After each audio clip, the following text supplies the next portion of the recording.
কি করছো কি? আজকে তো তোমার গায়ে হলুদ, তুমি এই হলুদ আমাকে কেন মাখাচ্ছ? চিরসখা সিরিয়ালের আজকের জমজমাট পর্বটি দেখতে হলে লাইক ও সাবস্ক্রাইব করুন। কমলিনী বলে, আগে গায়ে হলুদের সব কাজকর্মগুলো সেরে ফেলো, না হলে বেশিক্ষণ ভেজা গায়ে থাকলে বাবিলের শরীর খারাপ হতে পারে। বাবিল বলে, হোক আমার শরীর খারাপ, এমন শরীর খারাপ হোক যাতে আমার চোখ দুটো চিরকালের জন্য বন্ধ হয়ে যায়, আমি কারোর দিকে যাতে তাকাতে না পারি। নতুন বলে, এখন এসব কথা ছাড়ো। সেই সময় মিটিল সেখানে চলে আসে। সেই দেখে এক প্রতিবেশী বলে, কি নির্লজ্জ মেয়ে, আজকের দিনেও চলে এসেছে।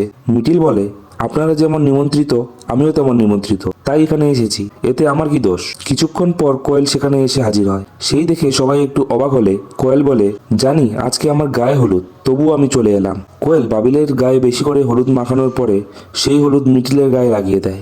মিটিল কোয়েলের হাত ধরে বলে, আজকে তো তোমার গায়ে হলুদ, আমাকে কেন মাখালে? এই হলুদ তো তোমার মাখা দরকার। কোয়েল বলে, আমার একদম মনে নেই, আমি অন্য হলুদ মেখে নেব। পরবর্তী পর্বটি দেখতে হলে লাইক এবং সাবস্ক্রাইব করুন।